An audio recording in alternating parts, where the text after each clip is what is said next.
You ever see a chess game just flip? 1 second everything's quiet, the next, bam, it's over. What happened?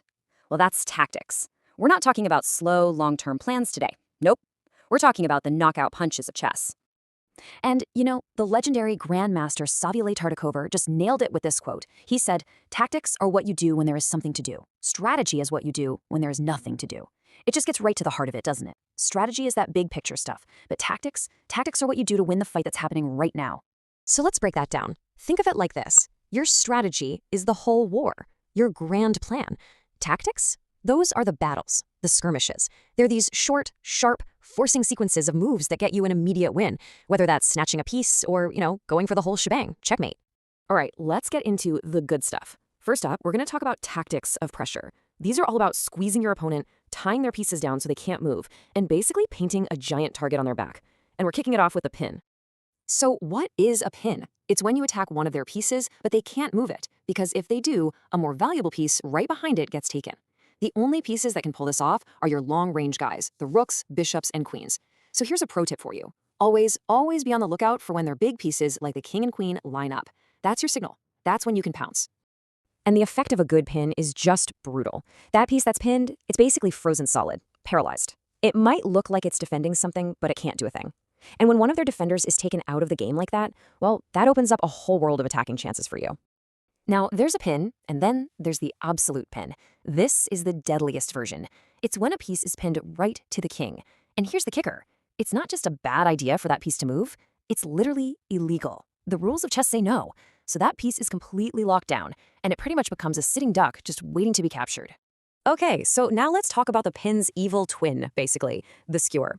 Some people call it an X-ray attack, which is pretty cool. Think of it as a pin, but completely backwards. This time, you attack the valuable piece first, forcing it to run away, and leaving a less valuable piece behind it, totally exposed and ready to be snatched up. So yeah, the difference is super clear when you see it like this. With a pin, the cheaper piece is in the front, protecting the expensive one. With a skewer, the expensive piece is in the front. It has to move, and you win what's behind it. A pin freezes a piece. A skewer, a lot of the time, just wins you a piece, plain and simple. All right, moving on to my favorite kind of tactics, the ones that are all about surprise. These are the moves that come out of nowhere, create chaos, and can just completely overwhelm your opponent before they even know what hit them. First up, the classic fork. You've probably heard of this one, maybe called a double attack. It's simple, really. One of your pieces attacks two or more of their pieces at the exact same time. Now, any piece can do this, but the knight is the absolute king of the fork. That weird L-shaped move is just perfect for it. And the power is just devastatingly simple. They can only save one piece, right? The other one is yours. But if we're talking about pure, hidden, sneaky danger, nothing, and I mean nothing, beats the discovered attack. And hey, don't just take my word for it. Listen to Garry Kasparov, one of the greatest of all time. He said it's so dangerous because the threat is completely invisible, right up until the moment it strikes. So how does this work? Imagine you have a sniper, a rook or a bishop, aimed at a target, but one of your own guys is standing in the way. The discovered attack is when you move that guy out of the way. You step aside and bam, you unleash that hidden attack from the piece that was waiting behind. But here's what makes it so deadly. It's not just one threat. It's a 1-2 punch. The piece that moved out of the way, it's making its own threat too. So you've got the discovered attack from the piece behind and a new attack from the piece that just moved. That's why it's so powerful. And like Kasparov said, even the best players in the world can miss these. And when they do, it's usually game over. Okay, so everything we've talked about so far has been about winning your opponent's stuff.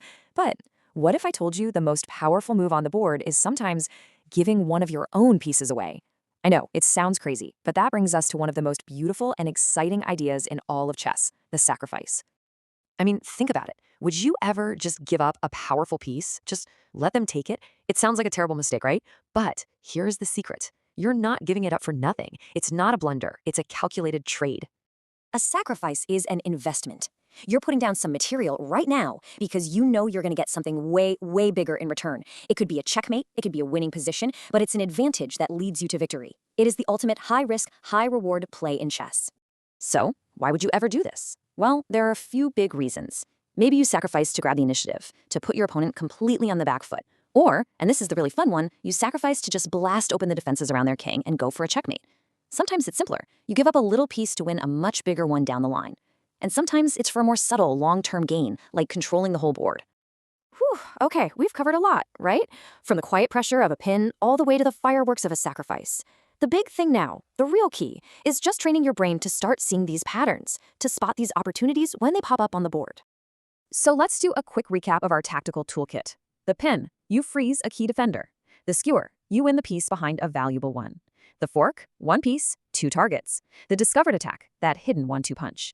And finally, the sacrifice, give something up to get a winning advantage. Seriously, if you can master these, you've got the fundamental building blocks of winning chess. Look, knowing these ideas is one thing, but the next step, the important step, is to actually start looking for them, hunting for them in every single one of your games. So my question for you is this. The next time you sit down at the board, which one of these weapons are you going to try to unleash? Hope you like our video. Don't forget to comment, share and subscribe us. To join our insightful Chess Anurag classes, WhatsApp or call us at given number. Thanks for watching.